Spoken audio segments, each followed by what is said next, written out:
ತಾಲೂಕಿನ ತಹಶೀಲ್ದಾರ್ ಕಚೇರಿಗಳಲ್ಲಿ ಬಸವ ಜಯಂತಿಯನ್ನು ವಿಜೃಂಭಣೆಯಿಂದ ಆಚರಿಸಿದ್ದರು. ಬಸವಣ್ಣನವರ ಭಾವಚಿತ್ರಕ್ಕೆ ಪೂಜೆ ಪುಷ್ಪ ನಮನ ಸಲ್ಲಿಸಿದರು.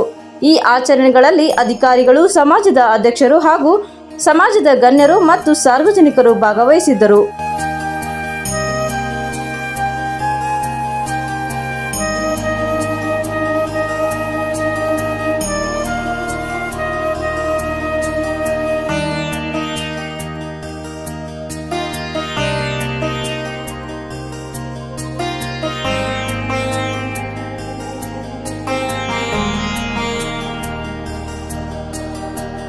ಇನ್ನು ಈ ಕಾರ್ಯಕ್ರಮವನ್ನು ಉದ್ದೇಶಿಸಿ ಸಮಾಜದ ಗಣ್ಯರು ಮಾತನಾಡಿದರು. ಎಲ್ಲರಿಗೂ ಶರಣಾರ್ಥಿಗಳು. ತಾಲೂಕಾ ಆಡಳಿತ ಗಜೇಂದ್ರಗಡ ಇವರ ಒಂದು ನೇತೃತ್ವದಲ್ಲಿ ವಿಶ್ವಗುರು ಮಹಾಮಾನವತಾವಾದಿ ಕರ್ನಾಟಕದ ಸಾಂಸ್ಕೃತಿಕ ನಾಯಕ ವಿಶ್ವಗುರು ಬಸವಣ್ಣನವರ 895ನೇ ಜಯಂತ್ಯೋತ್ಸವ ಕಾರ್ಯಕ್ರಮ, 893ನೇ ಜಯಂತ್ಯೋತ್ಸವ ಒಂದು ಕಾರ್ಯಕ್ರಮ ಹಮ್ಮಿಕೊಂಡಿದ್ದು, ಇವತ್ತು ತಾಲೂಕಾ ಆಡಳಿತ ವಿಶ್ವಗುರು ಬಸವಣ್ಣನವರ 893ನೇ ಒಂದು ಜಯಂತ್ಯೋತ್ಸವವನ್ನ ಅತ್ಯಂತ ವಿಜೃಂಭಣೆಯಿಂದ ಎಲ್ಲ ಸಮಾಜದ ಮುಖಂಡರುಗಳನ್ನ ಒಳಗೊಂಡು ಆಚರಿಸಲಿರುವುದು ಒಂದು ತುಂಬಾ ಸಂತೋಷದ ಸಂಗತಿ. 12ನೇ ಶತಮಾನದ ಅಧಿಕಾರರಾಗಿರ್ತಕ್ಕಂಥ ವಿಶ್ವಗುರು ಬಸವಣ್ಣನವರು ಈ ಸಮಾಜದಲ್ಲಿ ಸಮಾನತೆಗೆ ಮೊಟ್ಟ ಮೊದಲು ಆದ್ಯತೆಯನ್ನು ನೀಡಿದರು. ಯಾಕಂದ್ರೆ 12ನೇ ಶತಮಾನದಲ್ಲಿ ಇರ್ತಕ್ಕಂಥ ಎಲ್ಲ ಒಂದು ಜಾತಿಯ ತಾರತಮ್ಯವನ್ನು ತೊಡೆದು ಹಾಕಿ ಎಲ್ಲರಲ್ಲಿಯೂ ಕೂಡ ಸಮಾನತೆಯನ್ನ ತಂದಂತಹ ಮಹಾಮಾನವತೆ ಯಾರಾದ್ರೂ ಇದ್ರೆ ವಿಶ್ವಗುರು ಬಸವಣ್ಣನವರು ಅಂತ ಹೇಳ್ಬೋದು. ಆಗಿನ ಒಂದು 12ನೇ ಶತಮಾನದ ಎಲ್ಲ ಶರಣರನ್ನ ಒಳಗೂಡಿಸಿ ಒಂದು ಅನುಭವ ಮಂಟಪದಲ್ಲಿ ಅವರಿಗೆ ಎಲ್ಲ ವಚನಗಳ ಬರೆಯುವುದರ ಮುಖಾಂತರ, ವಚನಗಳನ್ನ ಹೇಳುವುದರ ಮುಖಾಂತರ ಕಾಯಕ ಶರಣರ ಒಂದು ಬದುಕಿಗೆ ದಾರಿದೀಪವನ್ನು ಹಾಕಿಕೊಟ್ರು. ಅದೇ ರೀತಿ ಒಂದು ಜಾತಿಯ ತಾರತಮ್ಯವನ್ನು ಹೊಡೆದಾಕಿ ಅವರಲ್ಲಿ ಎಲ್ಲ ಒಂದು ಸಮಾನತೆಯ ಪಂಕ್ತಿಯನ್ನು ಹಾಕಿಕೊಟ್ಟಂತ ಮಹಾಮಾನವತಾವಾದಿ ಬಸವಣ್ಣನವರನ್ನ ನಾವು ಇವತ್ತು ಎಲ್ಲೆಡೆ ಸ್ಮರಿಸಬೇಕಾಗುತ್ತೆ.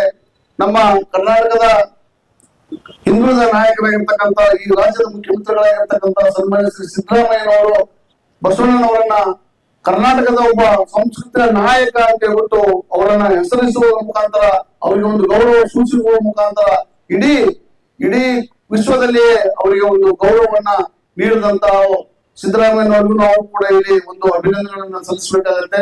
ಆದ್ರೆ ಈ ಒಂದು ಕಾಲದಲ್ಲಿ ಸಮಾನತೆಯ ಅಧಿಕಾರವನ್ನು ಯಾರಾದ್ರೆ ಬಸವಣ್ಣನವರು ಅಂತ ಹೇಳಿ ನನ್ನನ್ನು ಕೂಡ ಇಲ್ಲಿ ಕರೆದು ಮಾತನಾಡಲು ಅವಕಾಶ ಮಾಡಿಕೊಟ್ಟಂತ ತಾಲೂಕಾ ಆಡಳಿತದ ಎಲ್ಲ ಪದಾಧಿಕಾರಿಗಳಿಗೂ ಮತ್ತು ಎಲ್ಲ ನನ್ನ ಸಹೋದರಿಗೂ ನಮಸ್ಕರಿಸಿ ನನ್ನ ಒಂದು ಮಾತುಗಳಿಗೆ ವಿರಾಮ ಹೇಳ್ತೇನೆ. ಶರಣಾರ್ಥಿಗಳು. ಬಸವ ಜಯಂತಿಯ ಅಂಗವಾಗಿ ಏನು ತಾಲೂಕಾ ಆಡಳಿತ ತಹಸೀಲ್ದಾರ್ ಕೇಂದ್ರದಲ್ಲಿ ಬಸವ ಜಯಂತಿಯನ್ನು ಆಚರಿಸಿಕೊಳ್ಳುವಂತ ಸಂದರ್ಭದಲ್ಲಿ ತಹಸೀಲ್ದಾರ್ ಮೇಡಮ್ ಆದಂತ ನಾಡಗೌಡ ಮೇಡಮ್ ಅವರೇ, ನಮ್ಮ ವೀರಶೈವ ಸಮಾಜದ ಅಧ್ಯಕ್ಷರಾದಂತ ಹಿರಿಯರಾದಂತ ಸಿದ್ದಣ್ಣ ಬಂಡಿ ಅವರೇ, ಹಾಗೆ ನಮ್ಮ ಪುರಸಭೆಯ ಮುಖ್ಯಾಧಿಕಾರಿಯಾದಂತ ಬಸವರಾಜ್ ಬಳಗಾನೂರ್ ಅವರೇ, ಹಾಗೆ ತಾಲೂಕಾ ಆಡಳಿತ ಎಲ್ಲ ಸಿಬ್ಬಂದಿ ವರ್ಗವೇ, ಹಾಗೆ ಎಲ್ಲ ಬಸವ ಅಭಿಮಾನಿಗಳೇ, ಉಳ್ಳವರು ಶಿವಾಲಯ ಮಾಡುವರಯ್ಯ, ನಾನೇನು ಮಾಡಲಿ ಬಡವನಯ್ಯ, ಎನ್ನ ಕಾಲೇ ಕಂಬ ದೇಹವೇ ದೇಗುಲ, ಶಿರವೇ ವನ್ನ ಕಳಸವಯ್ಯ, ಕೂಡಲ ಸಂಗಮ ದೇವ. ಈ ರೀತಿ ಬಸವಣ್ಣ ಅವಾಗಿನ ಕಾಲದಾಗ ಒಂದು ಒಳ್ಳೆ ಸಂಸ್ಕೃತಿಯನ್ನ ವಚನ ಮೂಲಕ ಎಲ್ಲರಿಗೂ ತಿಳಿಸ್ಕೊಟ್ಟಂತ ಒಬ್ಬ ಕ್ರಾಂತಿವೀರ ಅಂತಂದ್ರ ಅದು ಬಸವಣ್ಣ ಅಂತ ಹೇಳಕ್ ನಾನು ಇಚ್ಛೆ ಪಡ್ತೀನಿ. ಈಗಿನ ದಿನಮಾನದಲ್ಲಿ ನಮ್ಮಂತ ಯುವಕರು ಹಾಗೂ ಮಕ್ಕಳು ಏನು ವೆಸ್ಟರ್ನ್ ಜೀವನ ಶೈಲಿ ಬಹಳ ಅನುಸರಿಸಕಂತಾರ. ಆದ್ರೆ ನಾವೆಲ್ಲ ಇಲ್ಲೆಲ್ಲ ಸೇರಿದಂತ ಬಸವ ಅಭಿಮಾನಿಗಳು ಇನ್ನ ಹೆಚ್ಚಿನ ರೀತಿಯಿಂದ ನಮ್ಮ ಮಕ್ಕಳಿಗೆ, ನಮ್ಮ ಮನೆಯವರಿಗೆ, ನಮ್ಮ ಸಹೋದರರಿಗೆ, ನಮ್ಮ ಸ್ನೇಹಿತರಿಗೆ ಬಸವಣ್ಣನ ವಚನಗಳನ್ನು ನಾವು ಪ್ರಚಾರ ಮಾಡಿದ್ರ ನಮ್ಮ ಜೀವನ ಶೈಲಿ ಬಹಳ ಉತ್ತಮ ರೀತಿಯಲ್ಲಿ ನಡೆಯುತ್ತ ಅಂತಂದು ಹೇಳಿ, ಬಸವಣ್ಣನು ಹಾಕಿಕೊಟ್ಟ ದಾರಿ ಬಹಳ ಒಂದು ಉತ್ತಮ ರೀತಿ ಐತಿ. ಅವರ ವಚನಗಳ ಮೂಲಕ ನಮ್ಮ ದಿನನಿತ್ಯ ಜೀವನವನ್ನು ನಾವು ಮಾಡ್ಕೋಬಹುದು. ಯಾವಾಗ್ಲೂ ದೀನ ದಲಿತರ ಪರವಾಗಿ ಒಂದು ಏನಂತ ಬಡತನ ಅಥವಾ ಏನೋ ಬಿದ್ದವರು, ಈಗ ಯಾರೋ ಸೋತಾರ ಅಂತಂದ್ರ ಅವ್ರನ್ನ ಎತ್ಕೊಂಡು ಮುಂದ್ ನಡ್ಸ್ಕೊಂಡು ಹೋಗುವಂತ ಬುದ್ಧಿ ಇದ್ದಿತ್ತಂದ್ರ ಬಸವಣ್ಣನ್ಗ. ಅವಾಗ ಅವ್ರು ಸಂಸತ್ ರಚನೆ ಮಾಡ್ಯಾರ. ಸಂಸತ್ತಿನ ಮೊದ್ಲ ಮಾಡಿದ್ದ ಬಸವಣ್ಣ. ಹೀಗಾಗಿ ನಾನು ಇನ್ನು ಬಸವಣ್ಣನ ಅಭಿಮಾನಿಗಳು ಹೆಚ್ಚಿನ ರೀತಿಯಿಂದ ಮುಂದಿನ ದಿನಮಾನಗಳಲ್ಲಿ ಈ ಜಯಂತಿಯನ್ನ ಕೂಡಿ ವಿಜೃಂಭಣೆಯಿಂದ ಆಚರಿಸ್ರಿ ಅಂತ ವಿನಂತಿ ಮಾಡ್ಕೊಂಡು ಇಲ್ಲಿ ನನ್ಗೆ ಮಾತಾಡಕ್ಕೆ ಅವಕಾಶ ಮಾಡ್ಕೊಂಡಂತ ಎಲ್ಲರಿಗೂ ಧನ್ಯವಾದ. ಪ್ರಥಮದಲ್ಲಿ ನಮ್ಮೆಲ್ಲರ ಚೇತನ, ಸಮಾನತೆಯ ಹರಕಾರ, ಮಹಿಳೆಯರಿಗೆ ವಿಮೋಚಕ ವಿಶ್ವಗುರು ಬಸವಣ್ಣನವರನ್ನ ಸ್ಮರಣೆ ಮಾಡಿಕೊಂಡು 12ನೇ ಶತಮಾನದ ಎಲ್ಲ ಬಸವಾದಿ ಶರಣರನ್ನ ಸ್ಮರಣೆ ಮಾಡಿಕೊಂಡು ಇವತ್ತಿನ ಬಸವಣ್ಣನವರ ಜಯಂತಿಯ ತಮ್ಮೆಲ್ಲರಿಗೂ ಕೂಡ ಶುಭಾಶಯಗಳನ್ನ ಕೋರುತ್ತಾ ಈ ಒಂದು ಸಮಾರಂಭದ ಘನ ಅಧ್ಯಕ್ಷತೆ ವಹಿಸಿಕೊಂಡಿರ್ತಕ್ಕಂಥ ತಾಲೂಕು ಆಡಳಿತ ಎಲ್ಲ ಅಧಿಕಾರಿ ವರ್ಗದವ್ರೆ, ಹಾಗೆ ಈ ಒಂದು ಕಾರ್ಯಕ್ರಮದ ಕೇಂದ್ರ ಬಿಂದು ಆಗಿರ್ತಕ್ಕಂಥ ರಾಜಕೀಯ ನಾಯಕರು, ವೀರಶೈವ ಸಮಾಜದ ಅಧ್ಯಕ್ಷರು, ನಮ್ಮೆಲ್ಲರ ಮಾರ್ಗದರ್ಶಕರಾಗಿರ್ತಕ್ಕಂಥ ಹಿರಿಯರು, ಸೋದರ ಸಮಾನರಾಗಿರ್ತಕ್ಕಂಥ ಸಿದ್ದಣ್ಣ ಬಂಡಿ ಅವರೇ, ಹಾಗೆ ವೇದಿಕೆಯ ಮೇಲೆ ಮತ್ತು ವೇದಿಕೆ ಮುಂಭಾಗದಲ್ಲಿ ಈ ಕಾರ್ಯಕ್ರಮದಲ್ಲಿ ಪಾಲ್ಗೊಂಡಿರ್ತಕ್ಕಂಥ ಎಲ್ಲ ನನ್ನ ಶರಣ ತಂದೆ ತಾಯಿಗಳೇ, ತಮ್ಮೆಲ್ಲರ ಅಂತರಾತ್ಮಕ್ಕೆ ಶರಣಾರ್ಥಿ. ಈಗ ತಾವೆಲ್ಲರೂ ಕೂಡ ಮಾತನಾಡಿದ್ರಿ. ಗಜೇಂದ್ರಗಢದಲ್ಲಿ ಇದು ಸಮಾನತೆಯ ಮತ್ತು ಭಾವೈಕ್ಯತೆಯ ನಾಡು ಆಗಿರುವುದರಿಂದ ಇಲ್ಲಿ ಜಾತಿ, ಮತ, ಧರ್ಮ ಯಾವು ಕೂಡ ಇಲ್ಲ.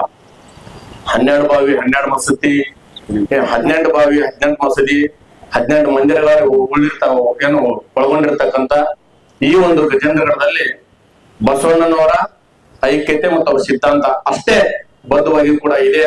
ಆ ಒಂದು ಸಿದ್ಧಾಂತಕ್ಕೆ ನಡೆದುಕೊಳ್ತಕ್ಕಂಥ ಏನು ಲಕ್ಷಾಂತರ ಜನ ಗಜೇಂದ್ರಗಢದಲ್ಲಿ ಕೂಡ ಇದ್ದಾರೆ. ಅವ್ರ ಸಿದ್ಧಾಂತ ಮತ್ತು ನಡೆನುಡಿ ಸಿದ್ಧಾಂತ ಬಸವಣ್ಣವ್ರದ್ದು ಏನಾಗಿತ್ತು, ಅವ್ರು ಯಾವತ್ತೂ ಕೂಡ ಅದೇ ಮಾತನಾಡಿದ್ರು ಕೂಡ ಹಂಗೆ ಇರ್ಬೇಕಂತ ಹೇಳ್ತಿದ್ರು. ಅವ್ರು ಬಸವಣ್ಣವ್ರು ಏನ್ ಹೇಳ್ತಿದ್ರು ಅಂತಂದ್ರೆ, ಯಾವತ್ತು ಯಾವುದೇ ಮಾತಾಡೋದು ಯಾವುದೇ ಜಾತಿಯವರಾಗಲಿ ಅವ್ರ ಲಿಂಗ ಮತ್ತು ದಾಸೋಹದ ಮೂಲಕ, ಕಾಯಕ ಮತ್ತು ದಾಸೋಹದ ಮೂಲಕ ಇವತ್ತು ನಮ್ಮೆಲ್ಲರನ್ನೂ ಕೂಡ ಪರಿಚಯ ಮಾಡಿ 12ನೇ ಶತಮಾನದಲ್ಲಿ ಇರ್ತಕ್ಕಂಥ ಅನುಭವ ಮಂಟಪ ಈಗಿರ್ತಕ್ಕಂಥ ಪಾರ್ಲಿಮೆಂಟ್ಗೆ ಸರಿಸಮಾನ ಆಗಿರ್ತಕ್ಕಂಥದ್ದು ಒಂದು. ಅದನ್ನೇ ನೋಡ್ಕೊಂಡು ಇವತ್ತ ಪಾರ್ಲಿಮೆಂಟ್ ನಲ್ಲಿ ಆಡಳಿತ ಮಾಡ್ತಕ್ಕಂಥ ಒಂದು ವ್ಯವಸ್ಥೆ ಇದೆ. ಬಸವಲಿಂಗಾಯ ನಮಃ. ನಾದಪ್ರಿಯ ಶಿವನೆಂಬರು ನಾದಪ್ರಿಯ ಶಿವನಲ್ಲಯ್ಯ, ವೇದಪ್ರಿಯ ಶಿವನೆಂಬರು ವೇದಪ್ರಿಯ ಶಿವನಲ್ಲಯ್ಯ. ನಾದವ ಮಾಡಿದ ರಾಹುಲಂಗೆ ಆಯುಷ್ಯವಾಯಿತು, ವೇದವನ್ನು ಓದಿದ ಬ್ರಾಹ್ಮಣ ಶಿವ ಹೋಯಿತು. ನಾದಪ್ರಿಯನೂ ಅಲ್ಲ, ವೇದಪ್ರಿಯನೂ ಅಲ್ಲ, ಭಕ್ತಿಪ್ರಿಯ ನಮ್ಮ ಕೂಡಲ ಸಂಗಮ ದೇವ. ಇವತ್ತಿನ ಬಸವ ಜಯಂತಿ ಕಾರ್ಯಕ್ರಮ ಆತ್ಮಾವಲೋಕನ ಮಾಡಿಕೊಳ್ಳುವಂತ ಸಂದರ್ಭ ಇದು. ಜಗತ್ತಿನಲ್ಲಿ ಪ್ರತಿಯೊಂದು ಗಲ್ಲಿಗಳಲ್ಲಿ, ಪ್ರತಿಯೊಂದು ಊರುಗಳಲ್ಲಿ, ಪ್ರತಿಯೊಂದು ಕಚೇರಿಗಳಲ್ಲಿ ಬಸವ ಜಯಂತಿಯನ್ನ ಆಚರಣೆ ಮಾಡ್ತಕ್ಕಂಥದ್ದು ನಾವು ಕಾಣ್ತಾ ಇದ್ದೀವಿ. ಯಾಕೆ ಆಚರಣೆ ಮಾಡ್ತಿದ್ದೀವಿ ಅಂದ್ರ, ಆತ ಅಧಿಕಾರಸ್ಥ ಅಂತ ಹೇಳಿ ನಾವು ಮಾಡಕತ್ತಿಲ್ಲ, ಚಂದ್ರನ ಅಂತ ಹೇಳಿ ಮಾಡಕತ್ತಿಲ್ಲ. ಆತ ಏನ್ ಮಾಡಿದಾನೆ, ಅಧಿಕಾರವನ್ನ ಇದ್ಕೊಂಡು ಅಧಿಕಾರದ ಆಸೆ ಇಲ್ಲಾರ್ದೇನೆ ಕೆಳ ಸಮುದಾಯದ, ತಳ ಸಮುದಾಯದ ಜನರ ಏಳಿಗಾಗಿ ಹೋರಾಡಿದಂತಹ ಒಬ್ಬ ಮಹಾನುಭಾವ ವ್ಯಕ್ತಿ ಅಂತ ಹೇಳಿ ತಿಳಿದು ನಾವು ಆತನ ಜಯಂತಿಯನ್ನ ಆಚರಣೆ ಮಾಡಿಕತ್ತೀವಿ. ಇವತ್ತಿನ ದಿವಸ 900 ವರ್ಷಗಳ ಹಿಂದೆ ಹುಟ್ಟಿದಂತಹ ಬಸವಣ್ಣ ಬಿಜ್ಜಳನ ಆಸ್ಥಾನದಲ್ಲಿ ಮಂತ್ರಿ ಆದರೂ ಸಹಿತ ಮಂತ್ರಿಗಳಿಗೆ ಆಸೆಯನ್ನ ಪಡೆದೇ ಅರಿಷ್ಟ್ ವರ್ಗಗಳನ್ನ ತ್ಯಜಿಸಿ ಮೂಢನಂಬಿಕೆ, ಕಂದಾಚಾರದ ವಿರುದ್ಧ, ಮುಖ್ಯವಾಗಿ ಮೇಲ್ವರ್ಗದ ದಬ್ಬಾಳಿಕೆಯ ವಿರುದ್ಧ ಹೋರಾಡಿ ಜನಸಾಮಾನ್ಯರಿಗೆ ಒಂದು ತಿಳುವಳಿಕೆಯನ್ನ ಮೂಡಿಸಿ ತನ್ನನ್ನೇ ತಾನು ಅರ್ಪಿಸಿಕೊಂಡು ನಮಗೆಲ್ಲರಿಗೂ ಮಾದರಿಯಾಗಿರ್ತಕ್ಕಂಥ ಒಂದು ಶರಣ ಪರಂಪರೆಯ ಕೊಂಡಿ. ನಾವೆಲ್ಲರೂ ಎಲ್ಲ ಧರ್ಮದ ಸಾರ ಒಂದೇ ಹೇಳುವಂತೆ ಬಸವಣ್ಣನು ಕೂಡ ತನ್ನ ವಚನಗಳ ಮುಖಾಂತರ ತಾನಷ್ಟೇ ಅಲ್ಲದೆ ಇಡೀ ಶರಣ ಸಮುದಾಯವನ್ನ ಕಟ್ಟಿಕೊಂಡು ವಚನಗಳನ್ನ ಹೇಳಿ ನಮಗೆಲ್ಲ ಮಾರ್ಗದರ್ಶನ ಸನ್ಮಾರ್ಗವನ್ನ ದಯಪಾಲಿಸಿರ್ತಕ್ಕಂಥ ಬಸವಣ್ಣನ ಜಯಂತಿ ನಾವೆಲ್ಲರೂ ಆತ್ಮಾವಲೋಕನ ಮಾಡಿಕೊಂಡು ಈ ಒಂದು ಕಾರ್ಯಕ್ರಮವನ್ನ ನಮ್ಮ ತಹಶೀಲ್ದಾರ್ ಕಚೇರಿಯಲ್ಲಿ ತಾಲೂಕು ಆಡಳಿತ ಪರವಾಗಿ ಅಚ್ಚುಕಟ್ಟಾಗಿ ಮಾಡೋಣ ಅಂತೇಳಿ ಪೂರ್ವಭಾವಿ ಸಭೆಯಲ್ಲಿ ನಿರ್ದೇಶಿಸಿದಂತೆ ಇವತ್ತು ಎಲ್ಲರೂ ಈ ಒಂದು ತಾಲೂಕು ಆಡಳಿತದ ಕರೆಗೆ ಹೋಗ್ಬಿಟ್ಟು ಎಲ್ಲರೂ ಬಂದಿದ್ದೀರಿ. ತಮಗೆಲ್ಲರಿಗೂ ತುಂಬ ಹೃದಯದ ಅಭಿನಂದನೆಗಳನ್ನು ಮೊದಲೇದಾಗಿ ಸಲ್ಲಿಸ್ತಾ ಇದ್ದೀನಿ.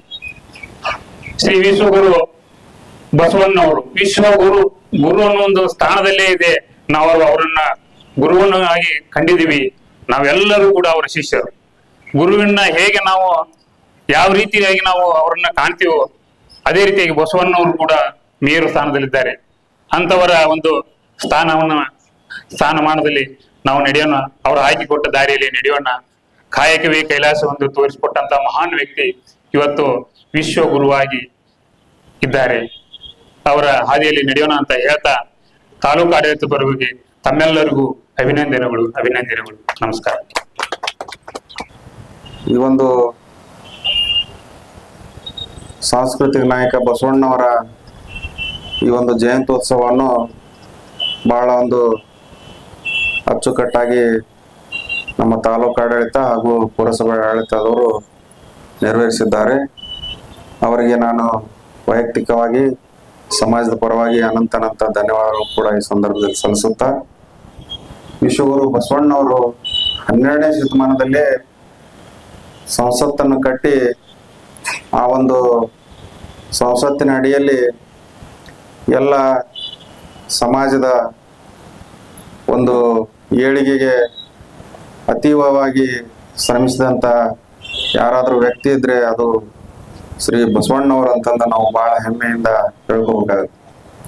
ಅವರು 12ನೇ ಶತಮಾನದಲ್ಲಿ ಇದ್ದಂಥ ಬಹಳ ಕೆಟ್ಟದಾದ ರೀತಿಯಲ್ಲಿ ಇದ್ದಂಥ ಸಮಾಜದ ಒಂದು ವ್ಯವಸ್ಥೆಯ ವಿರುದ್ಧವಾಗಿ ಗಟ್ಟಿಯಾಗಿ ನಿಂತು ಆ ವ್ಯವಸ್ಥೆ ಈ ಒಂದು ಭೂಮಿ ಮೇಲೆ ಇರಬಾರ್ದು, ಎಲ್ಲರೂ ಸಮಾನರಾಗಿ ನಾವು ಒಂದು ಸಮ ವ್ಯವಸ್ಥೆಯಲ್ಲಿ ಜೀವನ ನಡೆಸ್ಬೇಕಂತಂದು ಒಂದು ಆಶೆ ಅಡಿಯಲ್ಲಿ ಅವರು ಆ 12ನೇ ಶತಮಾನದಲ್ಲಿ ಆ ಒಂದು ವ್ಯವಸ್ಥೆಯ ವಿರುದ್ಧ ಹೋರಾಡಿ ಒಂದು ಆ ವ್ಯವಸ್ಥೆಯನ್ನು ತೊಡೆದುಹಾಕಲು ಬಹಳ ಪ್ರಮುಖವಾದ ಪಾತ್ರವನ್ನು ವಹಿಸಿದ್ರು ಅಂತಂದು ಇತಿಹಾಸದಿಂದ ನಾವೆಲ್ಲ ತಿಳಿದುಕೊಡ್ತೀವಿ. ಇದೀಗ ಮಾತಾಡಿದಂಥ ಸಹೋದರ ಶರಣು ಅವರು ಹೇಳಿದಂಗೆ ಆವತ್ತಿನ ದಿನಗಳಲ್ಲಿ ಇದ್ದಂಥ ಆ ಹೀನ ವ್ಯವಸ್ಥೆಯನ್ನು ಬಹಳ ಒಂದು ಧೈರ್ಯದಿಂದ ಅವ್ರನ್ನ ಎದುರಿಸಿ ಅವರು ನಾವೆಲ್ಲ ಸಮಾನವಾಗಿ ಬಾಳ್ಬೇಕು, ಎಲ್ಲರಿಗೂ ವಿದ್ಯೆ ಸಮಾನತೆ ಈ ಸಮಾಜದಲ್ಲಿರುವ ಕಟ್ಟಕಡೆಯ ಮನುಷ್ಯನಿಗೂ ವ್ಯಕ್ತಿಗೂ ಸಿಗಬೇಕನ್ನೋ ನಿಟ್ಟಿನಲ್ಲಿ ಬಹಳ ಒಂದು ಪ್ರಾಮಾಣಿಕವಾದ ಪ್ರಯತ್ನವನ್ನು ಮಾಡಿ ಕಾಯಕವೇ ಕೈಲಾಸ ಎನ್ನುವ ನಿಟ್ಟಿನಲ್ಲಿ ಅವರು ಆ ಒಂದು ಕೆಲಸವನ್ನು ಮಾಡಿ ನಮಗೆ ನಿಮಗೆಲ್ಲ ಒಂದು ದಾರಿದೀಪವನ್ನು ಹಾಕಿಕೊಟ್ಟಿದ್ದಾರೆ. ನಾವು ಕೂಡ ನಮ್ಮ ಸಹೋದರ ಮತ್ತಿಗಟ್ಟೆಯವರು ಹೇಳಿದಂಗೆ ನಾವು ಇತ್ತೀಚಿನ ದಿನಗಳಲ್ಲಿ ವಿದೇಶಿ ವ್ಯಾಮೋಹಕ್ಕೆ ಒಳಪಟ್ಟು ನಮ್ಮ ಹಿರಿಯರು ಹಾಕಿಕೊಟ್ಟಂಥ ಸಂಸ್ಕೃತಿಗಳನ್ನು ಅವನು ಮರೆತು ಹೋಗ್ತಾ ಇದ್ವಿ. ಇಂದಿನ ದಿನಮಾನಗಳಲ್ಲಿ ನಾವು ಅವುಗಳನ್ನು ನಮ್ಮ ಮುಂದಿನ ಪೀಳಿಗೆಗೆ ನಾವು ಅವುಗಳನ್ನು ಪರಿಚಯ ಮಾಡಿಕೊಟ್ಟು ನಾವು ಆ ಬಸವಣ್ಣವರ ಹಾದಿಯಲ್ಲಿ ಸಾಗ್ಬೇಕಂತಂದು ಈ ಸಂದರ್ಭದಲ್ಲಿ ಹೇಳ್ತಾ ಈ ಒಂದು ವೇದಿಕೆಯಲ್ಲಿ ಮಾತನಾಡೋ ಅನುವು ಮಾಡಿಕೊಟ್ಟ ತಮ್ಮೆಲ್ಲರಿಗೂ ನನ್ನ ಅನಂತ ನಮಸ್ಕಾರಗಳನ್ನು ತಿಳಿಸುತ್ತಾ